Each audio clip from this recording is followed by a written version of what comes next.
Hi guys! So anyway, duty time muna tayo this morning. So ayan guys, so alam nyo ba, when winter is coming na. So too much cold here in Saudi. So you know what?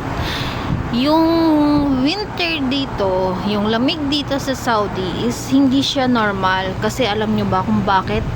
Kasi yung lamig dito is yung parang tinutusok yung balat-balat mo na, as in masakit siya. So hindi talaga siya normal na lamig, na hindi katulad sa atin na super ano lang, normal lang yung lamig. Pero dito guys, as in ano siya, yung parang parang ang sakit sa balat, ng lamig dito. So shout out sa mga iba dyan na kapag winter is hindi na maliligo. So alam nyo na. So ayan guys, pero ano na rin, much better na yung malamig kaysa sa sobrang init. So anyway guys, so ayan, I'm waiting sa aming driver na wala pa rin because I have client today. So thank you everyone.